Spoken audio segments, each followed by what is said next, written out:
You have sent us poems to take a look at, so today we're going to look at your poems. Now, Matthias, oh, by the way, we should introduce ourselves. Hello, guys, my name Yeah, is Jeff, I'm Matthias. and this is not a workshop session. So, this is not about feedback, this is analysis. This is Feed Front. Okay, front feed. This is not about critiques or comments or suggestions. This is purely about things that we see happening in the poem that we're like, things that kind of stand out and just like analysis and just kind of approaching it from that angle, not approaching it from a workshop perspective. Unless if you send us poems and you want a workshop, feel free to let us know. That is But yeah, any before we get into that, any big things poetry wise happening for you, Matthias? Poetry wise, I submitted for a like to have some poems published. Ooh. So, and here's one of the things I wanted to test, right? So, I think for myself on a personal level, I actually wasn't going to necessarily do it initially, and I think that a lot of times I think about my work, and I'm like, yeah, but there's always something else to work on, and I really need to figure this out, so I don't want to submit something out for publishing if I think I'm going to submit it out there and then I'm going to need to work on it. But the thing is, it was a free submission, Free? so Let's go free. it's okay. Get your cash Free money. submission Free. anyway, and the worst thing that can happen, which is it could still happen, is they can just say no, and then you don't even got to worry about it. So yeah, I submitted for it. My wife submitted for it, and I know a couple other people that submitted for it. I'm actually excited because regardless of how it turns out, I think one of the things that I'm also learning is that I have a plan for what I want to do with my work, regardless of whether or not it's published. Now, it being published, the thing that might be cool about that is that now I can do. I don't know if I necessarily want to. I'll talk about the rest of the project maybe on another diverses later on. But essentially, I can do what I'm planning on doing with the poems if it's published or if it's not published, right? So if it's published, it'll just kind of get maybe hopefully some more eyes on it, and then poetry. Once I do what I really want to Are do, you doing palette? yeah, You yeah, and a million other. you know. Just, if it's there. And so I just figure like if I then that poetry publication, like there's some incentive to spread, you know what I mean, Sure. the other work. So yeah, it's really just kind of working on doing things because there's like the systems and the things that I got going on already are going to be happening regardless of any of these these kind of panning out for me. It's just that naturally if those things pan out, it'll be good. But it's like, man, waiting sucks. Like they're like, yeah, don't reach out to us until at least 4 months, and I'm like, 4 months? That's actually not bad. I know it's not bad. It's not bad as far as like maybe other publications, but just as far as linear time, like I'm gonna be a different person in 4 months. You know what I mean? Like We can hope. No, I'm just kidding. if my therapist gets this right, I'm gonna be a completely different person in 4 months. Yeah, I mean, it's not like, especially like the big name publications like New Yorker getting back like a year later, Poetry Man. Like it's, I mean, they try, but man. But I like your approach, and we talked about this with like grants and things like that. When you have a project, when you're in a space where it's like, this is happening regardless. Like, you take it or you don't. I'm still doing the thing with it. Yeah. It's just, do you want to be along with the journey? I think that's a healthy way to approach it. Yeah, and because also, I mean, I just recently submitted for like a grant kind of outside of the stuff I'm doing, but it's like, here's what's cool because I don't know if we talked about this already. So, but there's like two grants for artists in Columbus, right? And the larger one I still haven't heard anything back from. Might not get it, you know what I'm saying? That one's kind of the big one, the big thing. But the other one, which is like kind of a smaller, it's a $500 grant. And it's actually one that essentially, if you are a working artist in Columbus, like pretty much you have to prove, you gotta show that you're working and you're like kind of really on Makes your sense. game. And I I got denied for it the first time I ever did it, but it was because I had zero work associated with what I was doing. But then every time I've done it, so afterwards, like I've gotten it.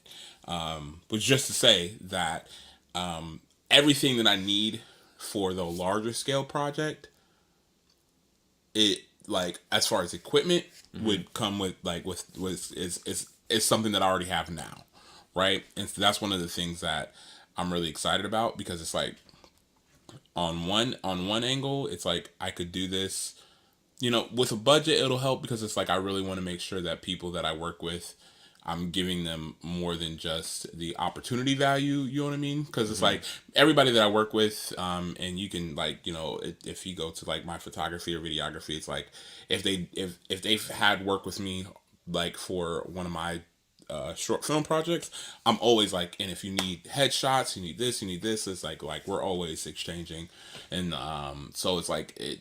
I think there's like some value.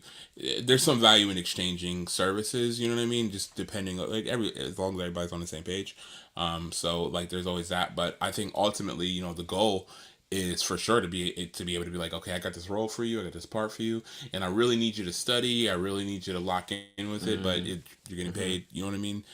So I think that's kind of the next level. So and naturally, I think I'll get to that part regardless, right? So eventually, I'll get to that part. But if I can get to that part now, that way I can really push myself and push the people that I'm working with. Then it'll be even better. So yeah, just kind of recognizing that no matter what kind of funding that was coming in, it's like I was gonna figure out a way to get this done, and yeah, I'm just excited. I'm excited for it. As you should be. Cool. Oh, Also, that's good. Also, I shaved earlier today. Oh, So no blood. no blood, hey. No hemorrhaging. I'm just here, man. That's cool. So that's. I'll call off the ambulance. Can you call off the like somebody's like, hey man, never mind. Better, I ain't paying that bill. Never mind, guys. I think we're cool. No. It just like follows you around like Dick Cheney. He shaved again. Cool. Heads up for us. We have some poetry things coming up this week. Before we take a look at your poem. First off, tomorrow we're bringing back. We have a series called Lo-Fi Poet. So we listen to lo-fi beats and write to prompts. It's online. So if you are trying to get some poetry done, check out the channel here right around 8:30 tomorrow and 8:30 on Wednesdays for that.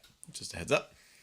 On Thursday, we're offering free author photos. So if you need a new author photo, find us. We'll most likely be at Roosevelt Cafe on Broad Street. On Friday, we have an open mic. Doors at 7, show at 7:30.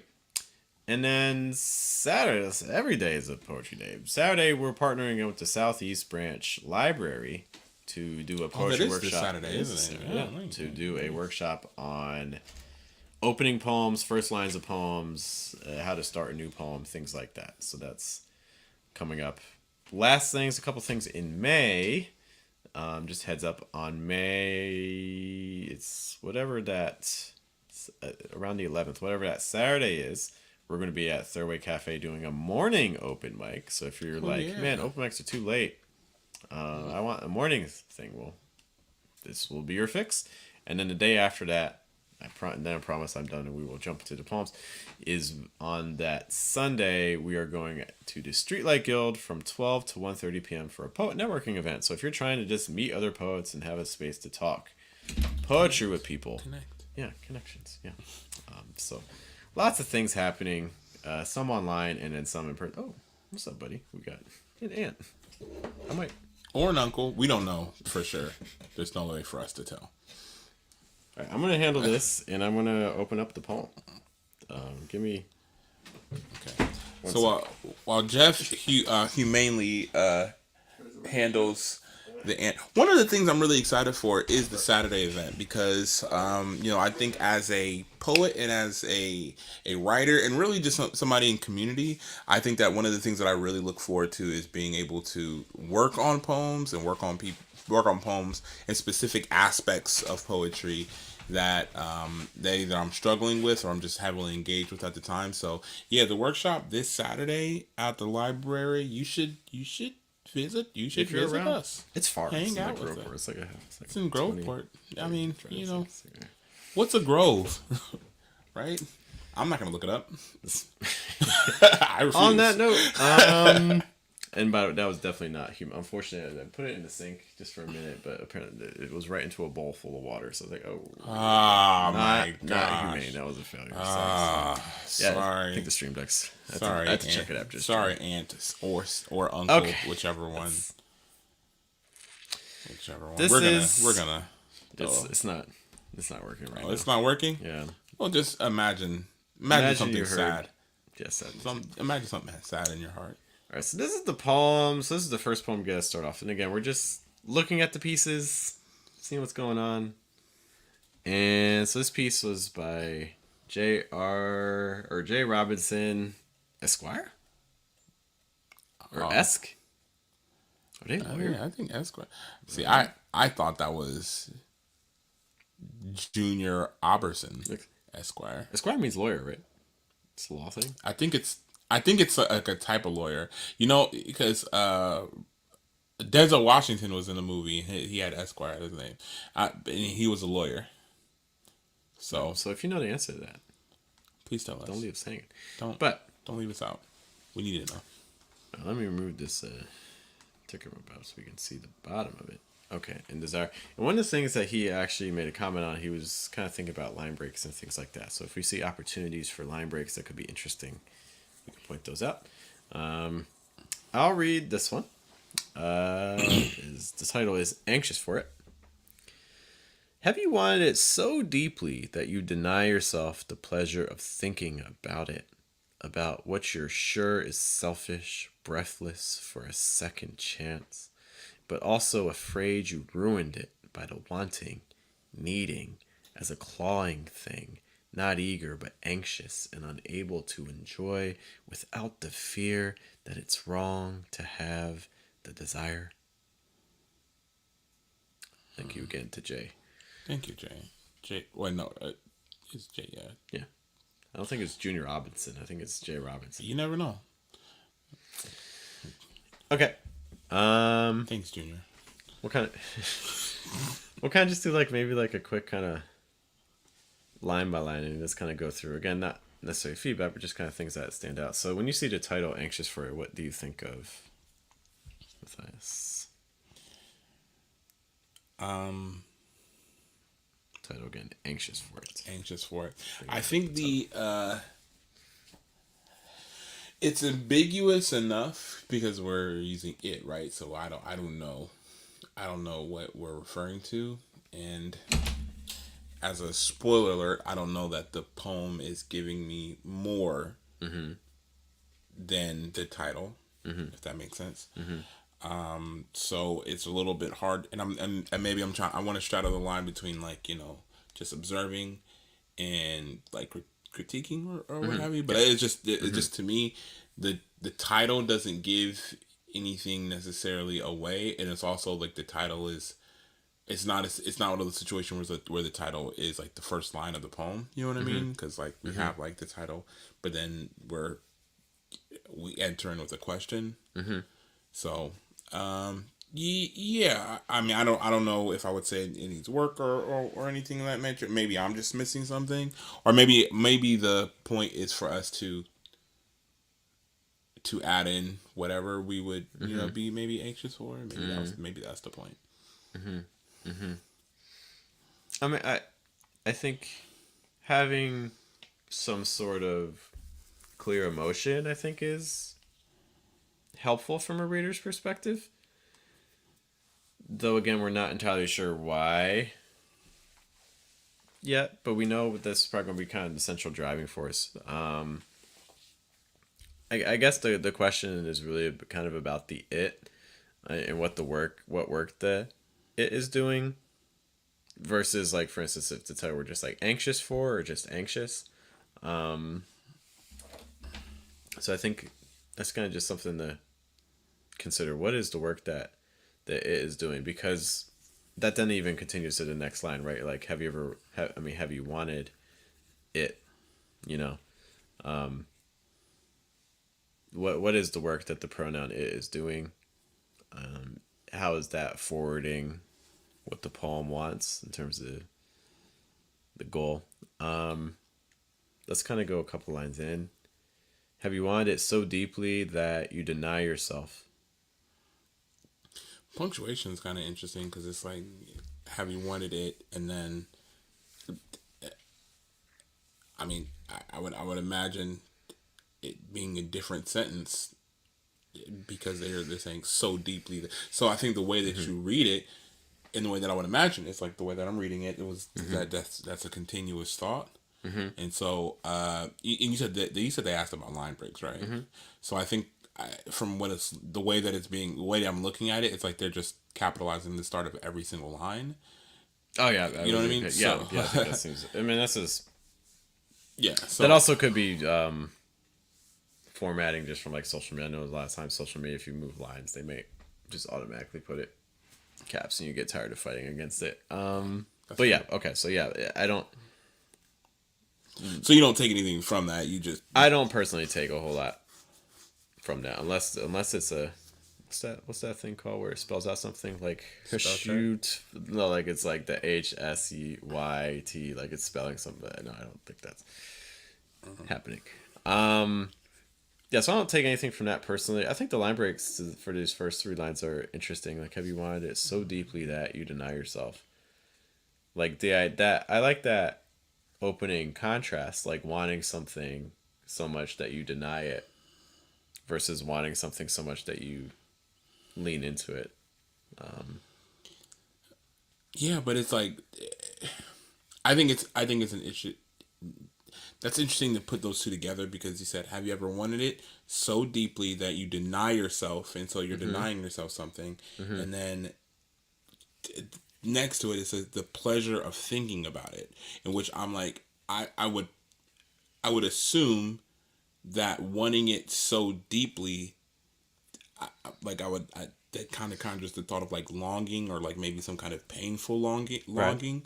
So it's Mm-hmm. like thinking of it feels like not pleasurable. Because it makes You know you what I long mean? for it. Yeah. So it's like Mm. we're saying the pleasure of thinking about it, but it's like the pleasure of thinking about it, but you're denying yourself the pleasure of thinking about it. But the entire poem is like it's talking about you longing over it. You know what I mean? So I think like the fact of thinking about it, like what exactly is that in the context of this poem? Because they're describing like denying yourself the pleasure of thinking about it.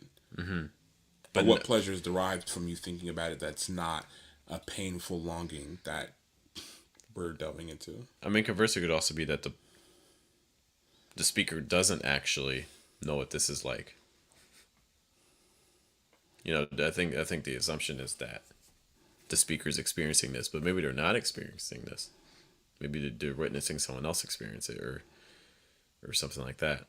Um, you wanted it so deeply that you deny yourself pleasure of thinking about it. I like that line, the pleasure of thinking. I think that's a solid. I like that line break. Um, because I can operate very independently. Um, some of the other lines, I wonder if they're like the about it, the about. Um, I think it's with the enjambment with the line break. I think I see the general intention. I'm gonna just approach enjambment because that was specifically asked. I think some of these lines are probably handling a little bit more successfully than others. Um, like the pleasure of thinking, cool. That can operate a lot on its own. About it and then about, you know, I think a lot of times when you see the lines that are able to operate on themselves, like by themselves, when you're thinking about enjambment, like a lot of times they have like there's some clarity to it. Like there's like nouns and adjectives, things that tend to be a little bit more concrete. Not always, but to keep it preposition and pronoun, I think is putting the poem into a bit of a difficult spot. Part of the reason that the pleasure of thinking works is, we have this like noun, like the pleasure of something, versus like about it, and then to immediately follow that again with about. I think it's a little trickier. Something that could have been interesting was like about it, like have you wanted it so deeply that you deny yourself the pleasure of thinking about it? Maybe even like moving the about up, because then like about, because then if you had about in the line above it, that would kind of start leaning into kind of the obsession that the poem is suggesting. Like when you Thinking like about it about like okay, I see what you like mean. about it, about, and like you're just like you're on it, like you're just constantly thinking about the thing. You're kind of spiraling, literally with the repetition. I wonder if like, and maybe the point is that whatever it is obscure and it's just a place filler for whatever you want it to be. But I have a feeling that whatever the placeholder ends up becoming, this would be I think whatever direction. So if it is this like obsession that the speaker is it feels like reminiscing almost.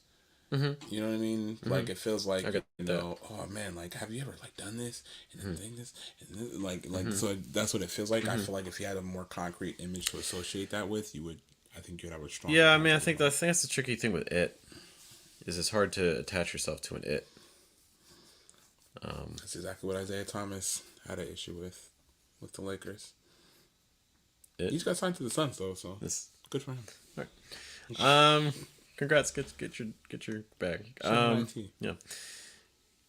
About it. About what you're sure is selfish. Okay, so now we're starting to get a little bit more into what the it is to a degree. It's something that you're sure is selfish. Breathless for a second chance. A little bit ambiguous. Is the breathless for a second chance in reference to the thing that you're sure is selfish, or is that a reference back to the speaker? I'm guessing it's a reference to the speaker being breathless for a second chance. So, as we're diving deeper, it would appear that the it is a relationship. I'm also wondering if the insinuation on it being selfish, like, is that an insinuation that we should make, or is that supposed to be that the reader thinks it's selfish, but would it be generally considered Yeah, selfish? no, or is it? That's something that we talked a lot during our retreat. Is unreliable narrators. Can you even have a reliable narrator? The projections that your speaker casts, and then the assumption that your reader is just going to kind of follow along and agree with the assessment you create.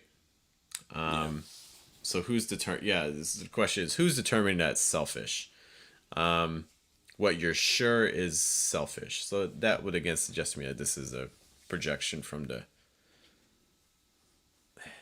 There's multiple levels, right? It's a projection from the speaker onto the you. Like the speaker is projecting the self. The speaker is projecting that the you will view this as selfish. Does that make sense? It's like if I say, Matthias, you're gonna think this is selfish. Yeah, that like I agree. I don't disagree, but it's like I'm I guess I'm wondering from a third person point of view. So like Yeah. what like he's saying that the In reader reference to the would think speaker. Yeah. it's selfish, but as the reader who's listening to you speak to somebody with that thing that you're saying, what you're sure is selfish, because it seems to me like the adding in the what you're sure is selfish and not saying what is selfish makes me believe that there's some ambiguity to whether or not I should consider this to be selfish.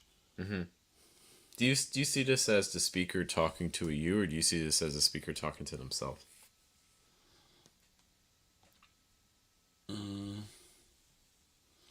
You know what? I kind of read it as like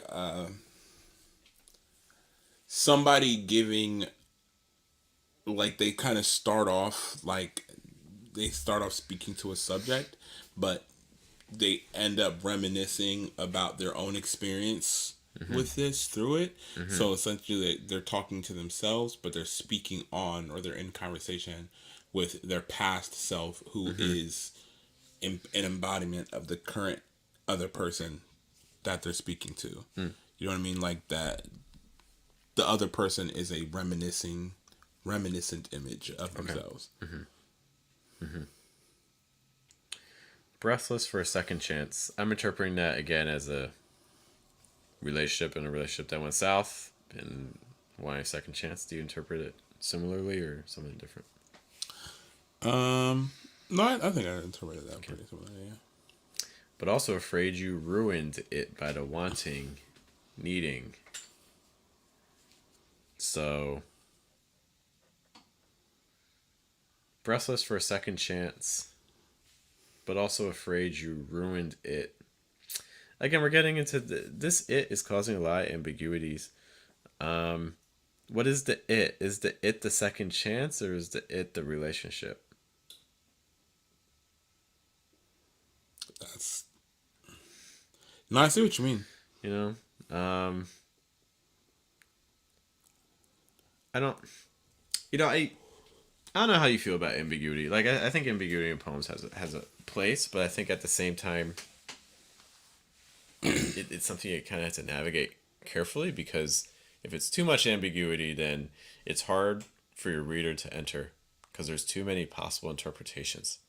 Yeah. And you can handle some, but if at every moment, like every quarter of a poem, there's a new ambiguity and it just kind of starts stacking up, and I'm not saying that's necessarily occurring yet here, but I'm kind of nervous that it might be something that occurs because then at the end of the day, it's like, well, your first ambiguity has an impact on your second one, which has an impact on your third. And so it's like there's too many, like it's like getting deeper into the layers of like Inception. Like it's just like what is real. Yeah, and it's also like because the ambiguity is it's not it, even the ambiguous terms are not separated by having different terminologies at Mm-hmm. least, right? They're both it. And I think that it's like, if you're writing a a progression of dialogue and there's two she's, right? So it's like she and Yeah. she, and like you're going through a line of dialogue, and if you don't have anything differentiating like one she from the other she, and you're just kind of going back and forth, and you're also talking about events, like one person is talking about events that happen in the other person's either life or Mm-hmm. whatever the case may be. It's like you could really quickly find yourself really lost in that progression because it's like you could think Mm-hmm. about it multiple ways, and it would be different if there was only one pronoun that was ambiguous. Then that way Yeah. you would at least know the one thing that's in the one element that you don't really know. You would Mm-hmm. know that you know that there's an element, but now there's two elements, and so Mm-hmm. because there's two elements, it's like it really is three because Yeah. it's like there's Mm-hmm. this happened, or it could be either. Mm-hmm. And I think that's one little trick for that is if you find that you're getting into like issues of pronoun ambiguity, English offers some little tricks you can do. So for instance, one thing that English lets you do is if you have let's say you're talking about a noun in general, like you're talking about like leaves, you know, maybe originally in your poem you were talking about the leaf and then you used it, but then you have another it. And you're like, oh, I want to avoid this problem. How can I do that? One thing you could do is maybe instead of saying like the leaf, you can make it plural, and now it lets you take off the article, so you can say like leaves. So now, whenever you're referencing the leaves, you can use like they or them, Yeah, and that will eliminate some of that pronoun ambiguity. Not to say necessarily that it's happening throughout the poem, but it is something I think to be mindful of because the word it does appear so often, and it's not. It is certainly possible that all the it's mean the same thing, but I don't know if necessarily if all the it's mean the exact same thing every time they appear in the piece. Like for instance, this moment that we talked about, a little bit ambiguous. a second chance. Breathless for a second chance, but also afraid you ruined it by the wanting, needing as a clawing thing. What's the clawing thing? The speaker's the clawing thing? And that's because I think it could be read like that. I think when I initially read it, I thought about the needing is a clawing thing. And that's another. Mm-hmm. Or the wanting or the needing. You know what I mean? So it's Yeah. like there's like this, yeah. But afraid you ruined it by the one. So it's also like when you're saying afraid you ruined it. Like, are you referring to the same it that anxious for it is about, or maybe now like are you afraid you ruined it? Like the circumstances around you and it are now ruined. You know what I mean? Like that's like I don't know because I can't place any objectivity to either it's that it's describing. They could be the same thing. And I would that's maybe if I had to give my best guess, that's what would be it. But I can absolutely read it the way that you stated as well. And the descriptions continue, right? So the wanting, needing as a clawing thing, not eager but anxious and unable to enjoy something. We don't know enjoy what. Without the fear that it's wrong to have the desire. To enjoy without the fear. Unable to enjoy without the fear that it's wrong to have the desire. Okay, so now we get to. I'm also wondering that, like, why the question mark? Because the whole unless one, the entire thing is a question. The entire thing is one question, right? So it's maybe, all right. So that, okay. Like, have you ever wanted it so deeply that you're unable, but you're also unable to enjoy without the fear that it's wrong to have that desire? You want something so deeply, but you're afraid it's wrong to have that desire.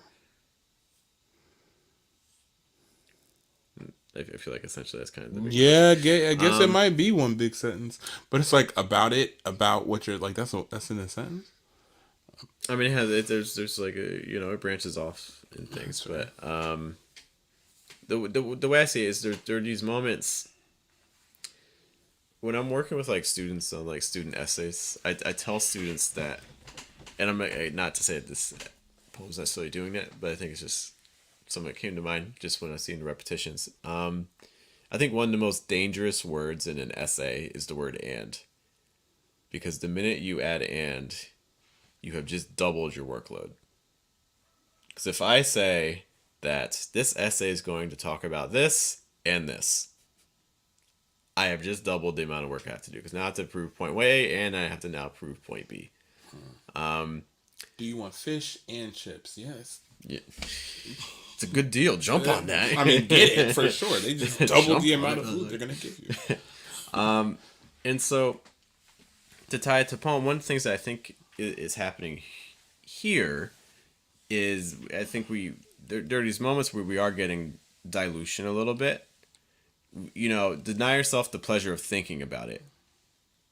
Could have been left there, but no, we go deeper, right? Deny yourself the pleasure of thinking about it, about what you're sure is selfish, So now we're adding this whole other thing, or like breathless for a second chance, but also afraid you ruined it by the wanting. Could have been there, but no, we add to it. Needing. No, we add to it. Needing as a clawing thing. No, we add to it. Not eager. No, we add to it. But so what's happening is instead of like having like something that's very like linear, we keep expanding out. And so one of the things that does, and I'm not saying it's a good thing or a bad thing, it's just something that happens in this piece, is that the lines lose impact a little bit. Yeah. Because if I say, like the food was crunchy, you're really honing in on that crunch. But if you say, oh, that food was crunchy and salty, the impact of the crunch is now, in my opinion, weakened by now I have to add on a whole other layer. It's like it's giving me a more. You can argue it's giving a more vivid experience, but the crunch in that example, I think, gets lessened to a degree, because now I'm. Yeah. I don't want to say I'm distracted, but my mental energy is now being split. Yeah, because well, you're adding another characteristic when you already had a defined characteristic. You know what I mean? So Yeah. it's like if somebody was like, you know what? Hey, you look just like your dad. If somebody says you look just like your dad, maybe their initial thought is like, man, your dad's image. But then if somebody says you look just like your dad, and a little bit your cousin Shirley, and like now it's like now this person's face is like it's probably adding more definition maybe to what they actually look like, but it's diluting the image of just like the twin of your father, Right. right? Yeah. And so that's kind of stuff that I see here. We're in a lot of ways, this poem could have been like 5 lines.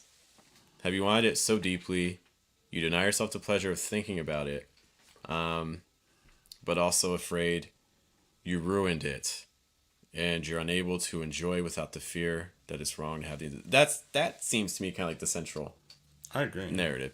Not to say don't add the other stuff, whatever. But that I'm just trying to like kind of track what the poem's doing. That seems to be kind of the central progression, which leads us to the real tension of the poem. Isn't that they're denying themselves the pleasure of thinking about it, or even that like being selfish or anything like that, but it seems to be the last part, unable to enjoy without the fear. That to me is the central tension. You are unable to enjoy something without the fear. Does that make sense to you?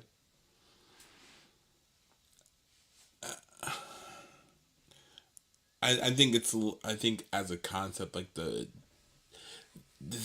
that point or that like that line or that grouping of lines is probably the reason why it's a little bit hard for me to follow the rest, because it's like without the fear. Wait, oh no, where was I at?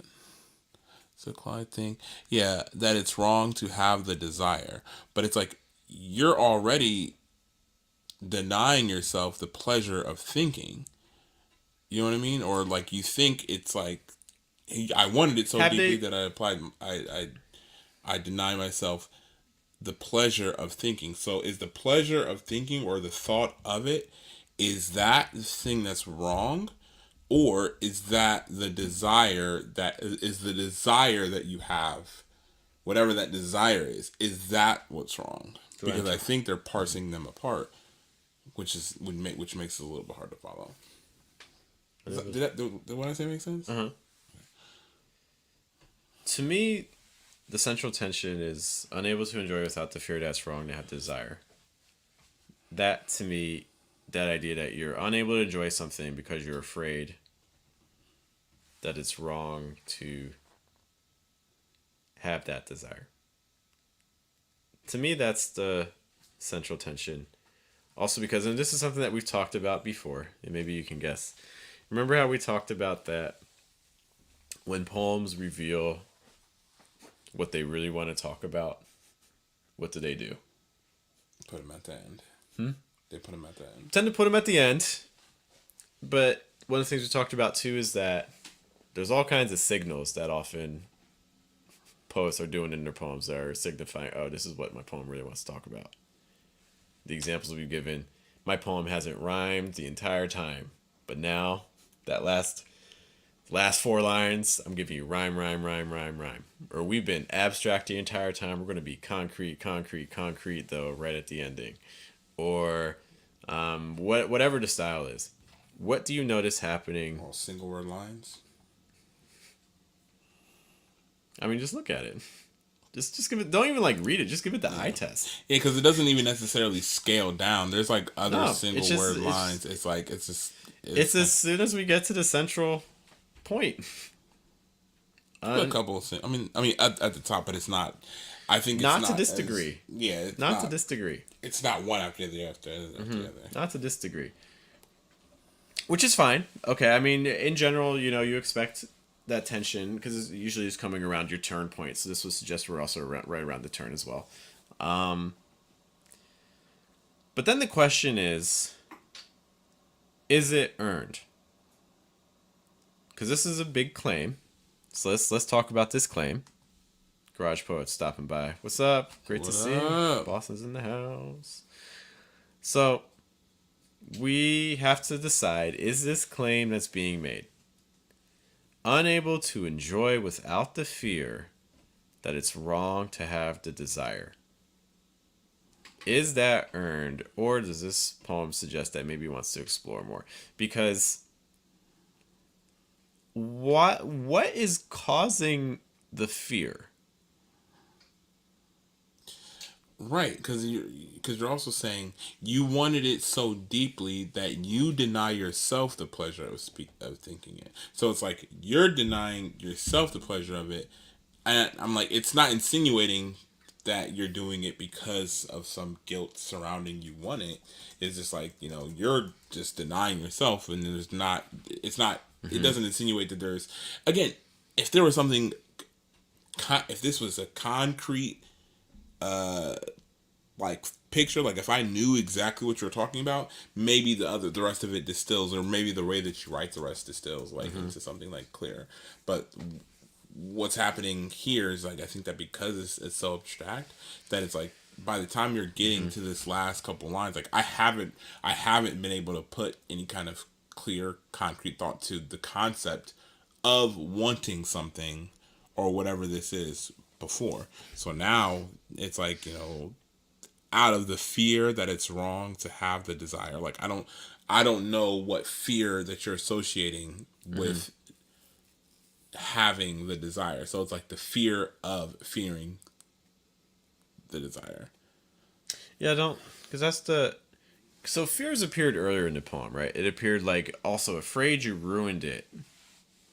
So there's this sense of culpability.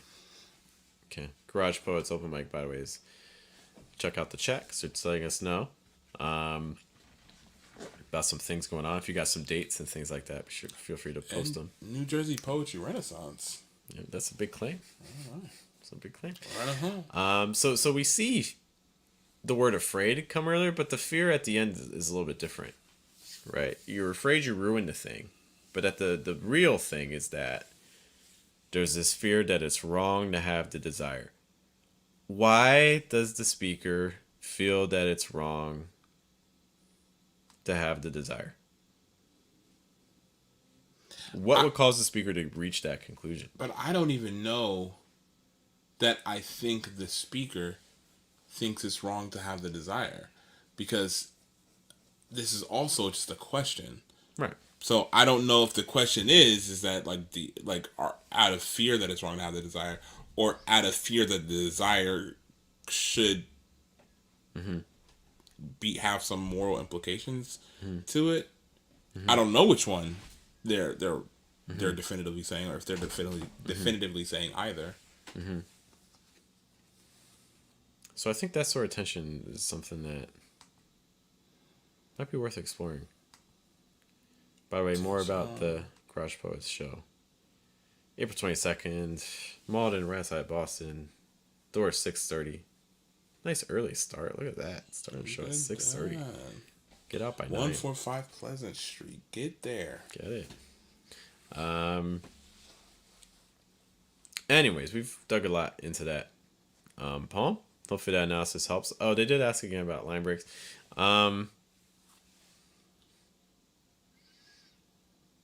That the ending line breaks to me are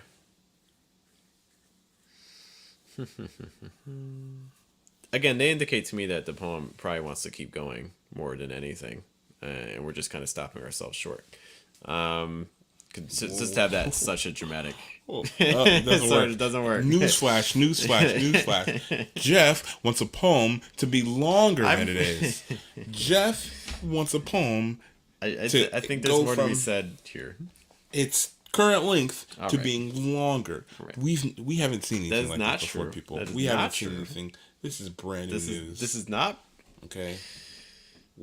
Returning welcome to to the new era. Returning to the It's a new poem. world for both of us. Because that's the only time it appears. So I don't, it's drawing a lot of attention to itself, but I don't entirely know if it's earned just yet. I get the general idea. It's striking, but also just to talk about, some of these individual word choices and things like that we talked about earlier with like the abouts, versus like the pleasure of thinking, that line versus like about it and about. Pleasure of thinking is doing a lot of work on its own line, I think. About it, about, it's, the to, the have, the, like these are words that on their own don't necessarily carry a whole lot of meaning. Versus wrong I can get, desire I can get, but I see that, I see it's, I see two, I have the, these are all prepositions and articles with words that don't necessarily convey a whole lot. I'm wondering if that individual line placement is, there's a lot of show aspects, but the depth of it, I'd kind of want more function personally, or I'd look for more function in my line breaks. Yeah, I think the way it looks like it's written, the way that you, I don't know if you perform open mics or what have you, but probably the way that you would read it at an open mic. Maybe. I think these stops because except for that first one, which is weird, which is like, have you ever wanted it so deeply? Yeah, have you ever wanted it? So actually, yeah, it seems like a line of dialogue from like a play or something like that. Like maybe like this is like a monologue. You know what I mean? Have you ever wanted it so deeply that you deny yourself the pleasure of thinking about it, about what you're sure is selfish, breathless for a second. Like you what I mean? It seems like a line of like kind of monologue-esque dialogue. Appreciate the kind words from Garage Poets. They also put us up on the dates for the show too. Live Studio Audience, didn't know that. Catch them on TV. Whoa, look at that. Broadcast on Comcast and Verizon. Yeah. All right, guys. Get you. On Wednesday and Friday night. So we definitely got to watch that, man. Is there a broadcast on, I don't even know how the, where's Comcast? If there's a stream link, feel free Is there a stream? Feel free to float it our way. Yeah, I want to see it. We should make our way down to Garage Poets one day. One day. It's a business trip. Business expense. We want to give phones to you.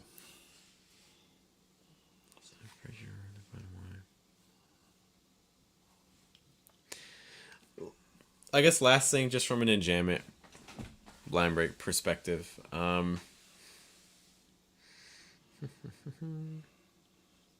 So it seems like the general idea structurally is that you are starting off with longer lines that then gradually get kind of shorter and shorter in general.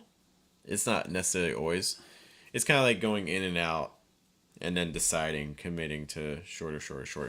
I guess one thing I'd be thinking about is the intention behind that. So like if we're anxious, so if this is a poem about anxiety, this is a poem that has a lot of kind of shifts in the emotional state, or like at least the descriptions of the emotional state.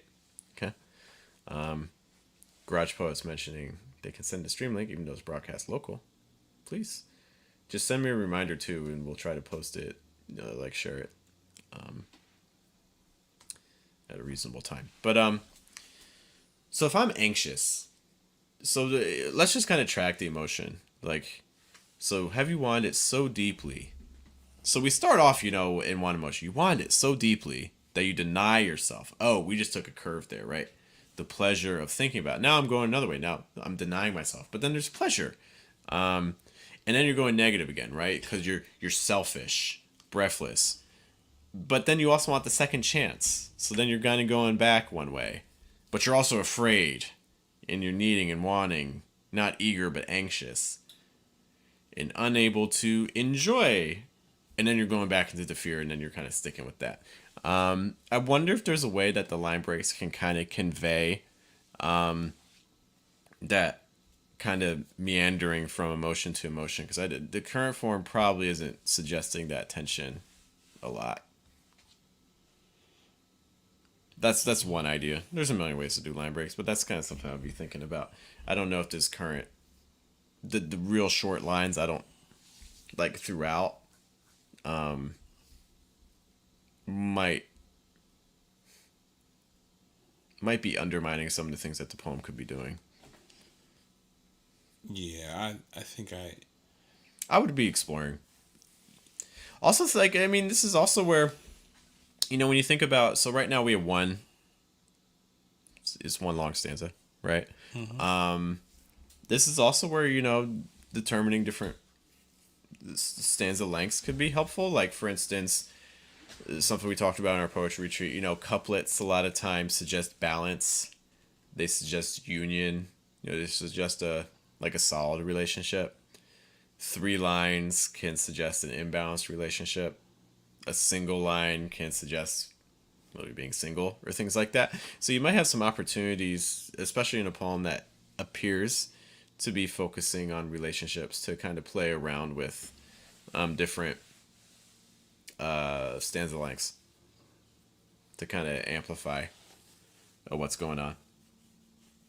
But Jay Robinson, if you have thoughts about it, you're like, no, like having it as a single stanza, maybe you view it as, all this is part of the single human experience, and so it all needs to be in a single block. We can make.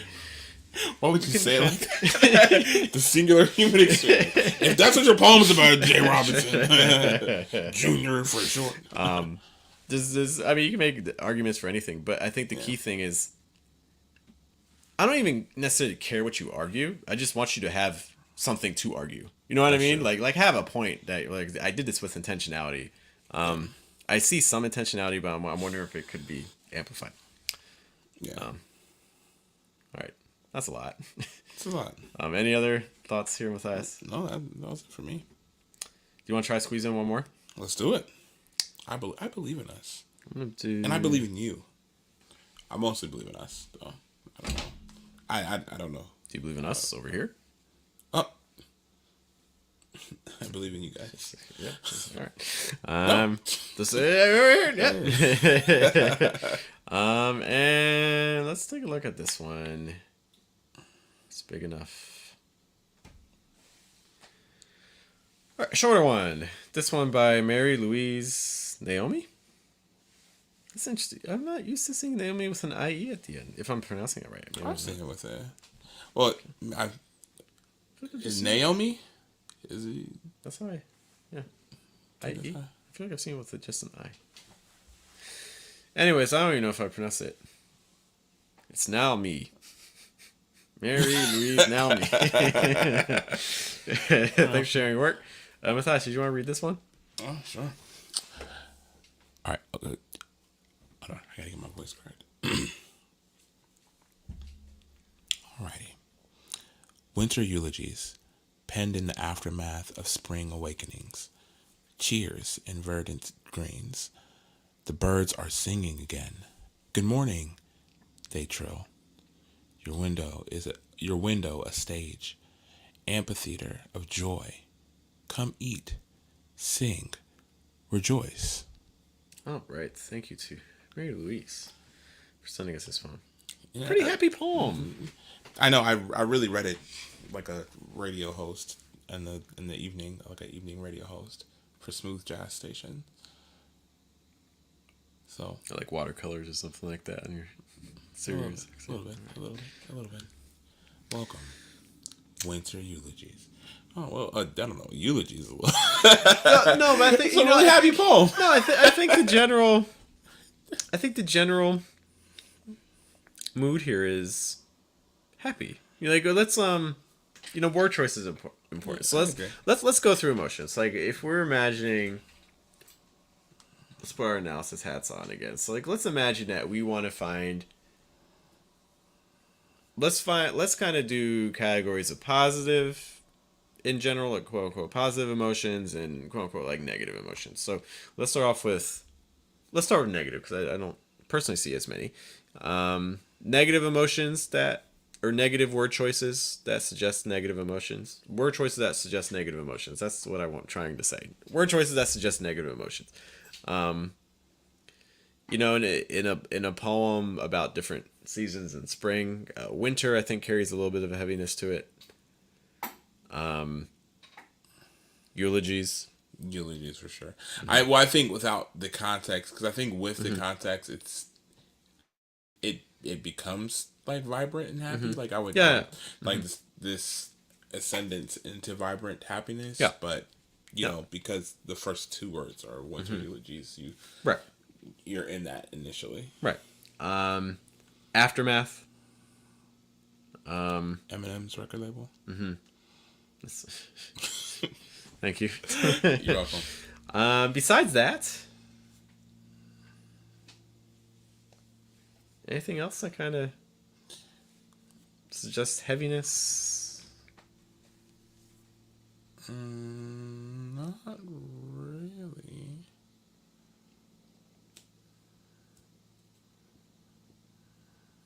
Okay. Things that suggest brighter images, lighter images. Right. Awakenings. I would even argue spring. Cheers. Unless you have allergies. Yeah, I hate this poem because of my allergies. Spring is a terrible time. This poem sounds horrible. Verdant greens. That's the word part. Cheers, verdant greens, Singing. singing again. Although the again also kind of suggests that, you know, there's like undertones, right? Because the again suggests that, oh, this wasn't always happening, you know. Similar, like when I see like the come eat, that also suggests to me hunger, you know. Okay, I can get that. Personally, but like you know, the emphasis is on the positive, but like there's also Gotta be hungry to you know, eat. right? Just get up there and shout out. Yeah. Good morning. They trill your window, a stage, amphitheater of joy. Come eat, sing, rejoice. The your is really interesting because is the your. This relationship between the you and the speaker, I think, is interesting. Your window, a stage, amphitheater of joy. Because I think that it's the insinuation like your window, a stage, but it's like this is happening beyond the reaches of your window. That's, you know, when I see that line, I'm immediately like drawn to like Shakespeare. You know, like the world's a stage. You know, but I think the world's a stage, but it's like no, but like you know, so isn't it? I thought that was a very interesting move where instead of focusing on the global, we're narrowing a lot. So it's like everything from this poem is, in a sense, from the window. View of the window, yeah. You know, yeah. The idea of it being a stage too is also. So it's really narrow. The window's really narrow, and the window's a stage. So there's also this sense of. The first word that comes to mind is falsehood, and I think that's a little heavy. But there's this sense of theatrics. You know what I mean? Like this, like there's amphitheater of joy. You know, like your window is a stage. But what about other places, or what happens after the show is done? You know, like it's like I feel like it kind of. I like these kind of like little. Imagine Jeff out of Shakespeare. What happens after this? Tell me who's real. Who's real? To be or not to be. Tell me, please. You are not named Hamlet. You know, it's like I think. Now I want to go to Shakespeare Park. What is your name? And just echo. This flip tracker will never work. I know. And I'm thinking, you know, I think again this is a positive poem, but again I think there's these little kind of like slight potentials for like undertones. What's up, dog? People heard our laughter. That kind of like come through, which I think is important. Because I think it adds little complexities. Garage Post mentioning that the your is a speaker trying to speak universally. You know, I think. So he's saying like your window is stage. He's saying like all of our windows are a stage. You know, or I don't disagree. You know, anytime you see it's tricky when you have yous in poems. This is actually Do I have Mary Ruefle? She has a book. If you could hold those top two. So if you're interested in seeing explorations on you, not that Mary does it for a lot, but in this book, so Madness, Rack, and Honey, or the second essay, or is it, that's the third essay, on sentimentality, she's exploring how different writers view you in poems, and how sometimes people are like, why are you even doing the you? Because it's the you is oftentimes just a mask for I, but not always, right? Because it can also be for the reader, or it can be not this one, it was this poem, or it can be an actual relationship, like a speaker and a you. And to me, and this is my own biases coming in, but to me, I guess I like having you more as in this poem, as a relationship between a speaker and a single other person. Because I think that would add a level of intimacy here, because this poem to me suggests a level of intimacy. Like, the window is so closed off. It's just one stage, but everything's around this like one single moment. Whereas if it expands out with the your, I think you lose some of that intimacy a little bit. Yeah, I agree, but I don't think that there's anything that happens afterward that detracts from it. So I guess whichever way that somebody feels comfortable. I can certainly certainly interpret it as a universal. I could get that.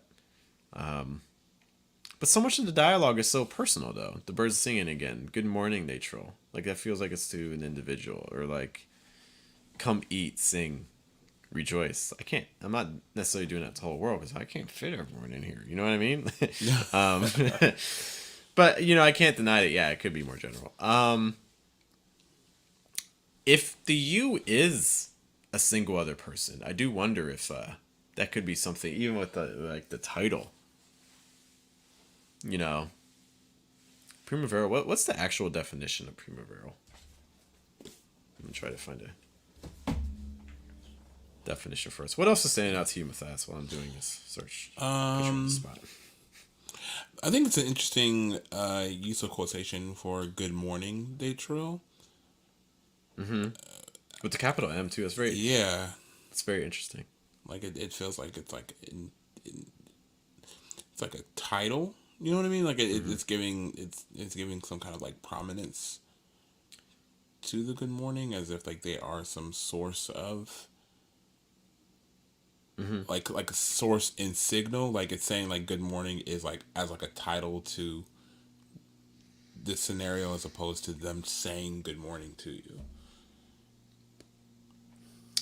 Or "Good Morning" by Kanye West, another really, really great song, opening for graduation. Maybe they're saying that. That's my alarm clock sound when I wake up in the morning, because it says dun, dun, dun, dun, "Good morning." I used to have the best song for waking up. What was your song for waking up? It's like, it starts really chill. You can actually find it on YouTube. Like, it starts really chill. It's just like, you need me. Da, da, da. Good morning. Da, da, da. Ba, ba, ba, ba, ba, ba, ba, ba, ba. Good morning. Da, da, da, ba, da, da, da. Good morning. Da, da, da, da, da, da. And this is the kicker. Beautiful day. It's a beautiful day. So it's like, it starts off slow. Clearly this song brought you a lot of joy. It did. Clearly this song brought you a lot of joy. So what happened to it? Why don't you have it? No, because I changed it was my old phone. You can't transfer it to that phone? There's not a... I ain't out here for all that work. I got a family. Sung the harmony from heart. That was so good. No, he has one single tear going from his eye. I literally as like reminiscing sing it to ourselves every day, because it's a great wake up song. Because like it, when you first wake up, you don't want like something just like bam bam bam. You don't want that. It's like, you don't want to wake up to that. You want something a little softer. It's like, it starts off real soft, and then it goes and like it kind of like it. Then it like wakes you up more, and then it like calms down again. So it's like the progression was. Then you just go back to sleep. That's like it, yeah.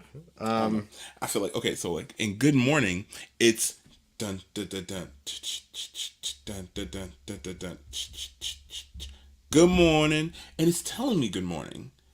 Then we got some harmonies. I don't know if I'm getting a copyright because I sound exactly Oh like the God, song. I'm probably. I sound exactly like the sure. song, but I'm not gonna sing any more of it. But just to let you know that it's a really great song to wake up to, gets you motivated for the day. All of the mistakes that I've ever made in my life, I made when I listened to that music when I woke up. You're advocating the music or not advocating? Well, Right. because I had to tell the alarm to stop. So if I would have just stayed asleep and just let it keep playing because it's such a great song, maybe I don't make those mistakes. I have a definition for us. That's 20 minutes ago. My harsh 20 minutes segue. ago. This is where this is where we're going.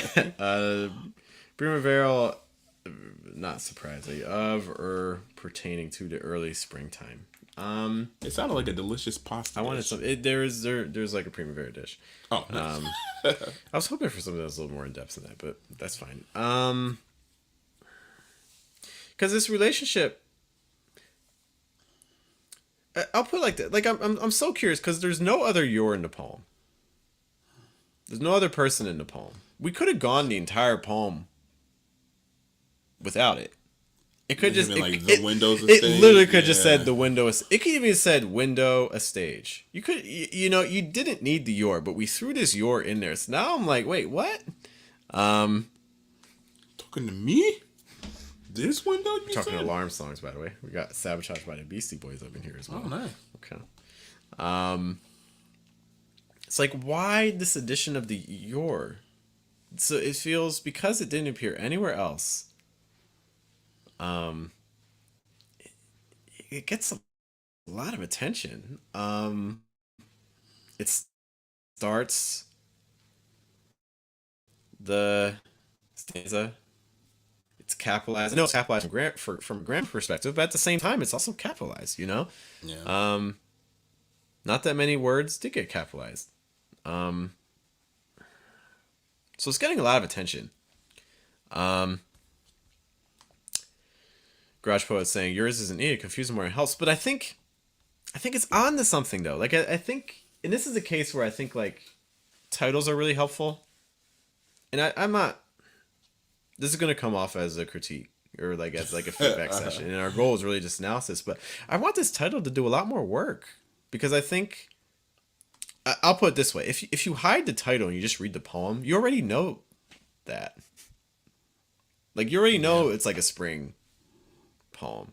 So I don't think this title is doing as much work as it could, and I think if we're looking into opportunities for having a title that's doing more work, this something that gets into this relationship with the your, it could be a really interesting opportunity. Like for instance, if the poem is titled, like,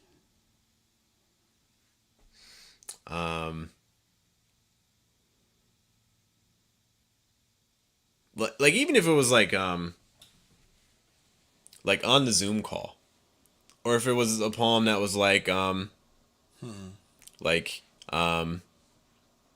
honeymoon, or if it was a poem that was titled like whatever the relationship that after the breakup, the first time we met, like I'm not saying use those titles, but like something that kind of introduces some more of that relationship dynamic, because now that your window takes on a huge other thing. Like for instance, if the poem is like on the Zoom call, or what if it's like the opposite, like what if it's like a hemisphere away, like Zoom call from a hemisphere away, because now this person I'm calling, oh, they're in spring, and in the background I see their window and they see all this stuff, but what does that mean for me? Oh, I'm in fall. Yeah. You know what I mean? So like I'm going through the opposite. And so now it starts adding in a little bit more like tension and like a little bit more. Yeah. It becomes a lot more complex, a lot more layered. So I like this. I think we have a lot of grounding. I like the emotional language. Like there's these little hints of like things going on, which I like. How can we amplify it? That's the kind of the big thing I get. And then that, and if you did, just again to give the example, if the title were changed, then maybe some of these word choices also slightly change. Like for instance, again, if it was like on the Zoom call hemisphere away, maybe those last commands change a little bit. Yeah, I think the last stanzas, if it would feel more of like a longing as opposed to, Yeah. I think it feels like it's just kind of sitting still. It adds a lot of And it's heaviness, like right? pronunciation of it, yeah. Because it's like I see your window, but then I look at my window. And Like it's a lose though. Instead of I'm gonna. Wow. Wow. I'm sorry. You would deserve all the buzzers. We don't have the buzzer today. Just Yeah. boo You're taking me. full advantage. What I'm gonna do is I'm gonna preserve the boo for next Tuesday. So just boo me next Tuesday, and we'll count it for today. There's a boo tax. That's kind of my central thoughts. I think this is really solid. Yeah. I think the bones are really here. So we talked in the last poem about like stanzas and things like that. This is a poem that's exerting a lot of control. It's a very neat, not neat like wow that's really cool, like neat as in like just like organized and like tidy. Yeah. Which 3 stanzas, center, margin. Right. Like everything is I'm controlling everything. I'm going to. You look at the punctuation. A lot of it's end stopped. We're following. Although the one area where that's kind of breaking is the winter eulogies penned, so the capital P on penned is a little interesting. I'm just gonna. This may not be the best move, but I'm gonna pen that. I'm gonna attribute that to a typo. I'm gonna guess that penned is supposed to be lowercase. I'd agree. Just based on everything else. But we're really following grammar. We're staying centered. We're sticking with the threes. Something that we mentioned again with the last poem we looked at was that threes a lot of time actually symbolize imbalance. There's 3 stanzas of 3. Which is that's true. There's 3 stanzas of 3. So what is that? I think you have some opportunities here to use irony a lot, because right now everything's really neat and controlled. I think a lot of times when things are always really neat and controlled, it's always like, I mean, the most blunt question is, why is it so neat? What are we so afraid of that we lean so hard into order? I don't know if you ever get like that. It's like, why? We're really controlled here. Why can't we let go?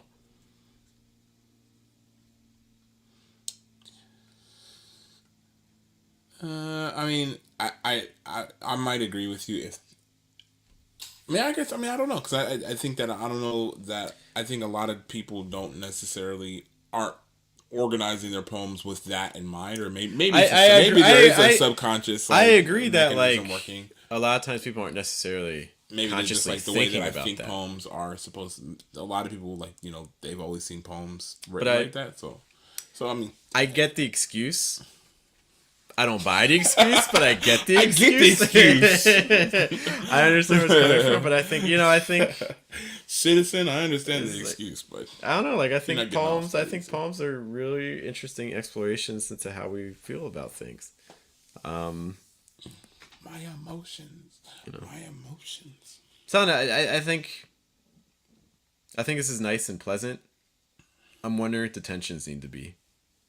I think there's some opportunities for tensions to get a little bit more airtime. You want this poem to be longer too?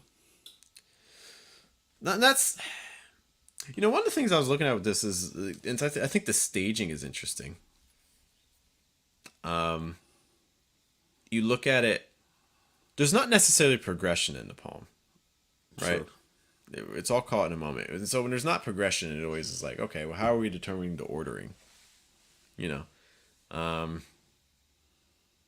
how's the poem change, for instance, if I start cheers and verdant greens, I the was birds literally are just thinking singing that. again. Good morning, they trill. Your window a stage, amphitheater of joy. Come eat, sing, rejoice. Winter eulogies penned in the aftermath of spring's. That's a very different tone. Yeah. And so I think also like I think about like the verbiage like the aftermath of spring awakenings, and I think they go on to describe what I would categorize as spring awakenings, right? So I like these Right. are things that I would like I would think that this is what they're categorizing. So or maybe the eulogies are penned and the eulogies are penned describing the spring awakenings that just happened. I don't know if I get that, but Well, if in that order, you know what I mean? Yeah, I guess yeah, that's what you're I think though, again, the big idea is that there seems to be some flexibility potentially with moving around the stanzas. yeah.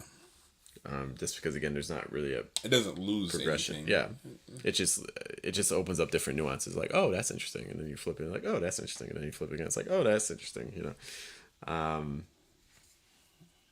But yeah, I think that covers most of my main thoughts there. Any other things? Oh, no, same. Cool. All right. Well, if you enjoyed that, guys, by the way, we have a show called Fine Print, which we do on Sundays, typically around 9 p.m., where we do the same thing. We look at poems that you send us. So if you have a poem that you would like us to analyze, or typically it's me, because Matthias is Matthiasing. I am doing that pretty often. Officer. Pretty good at that. Yeah. And this time, when Matthias, there wasn't any blood, so that's No great. blood. No blood. So yeah, if you enjoy poetry analysis, send us poems and things like that. Lots of opportunities coming up again tomorrow night. We'll have our lo-fi poet. So join me. We'll write some poems to some prompts and some lo-fi music. And we have our open mic on Friday, and Saturday we have our workshop. And then we have our networking event coming up in May, and our morning open mic as well coming up in May. So very, very exciting stuff. Anything else, Matthias? No, that's it for me. Cool. All right. Well, once more, my name is Jeff. I'm Matthias. Thank you guys for hanging out with us at the Versus Live. We'll see you next Tuesday, right around this time in New York. We'll see you guys later. Have a good day. Have a good night. Have a good afternoon.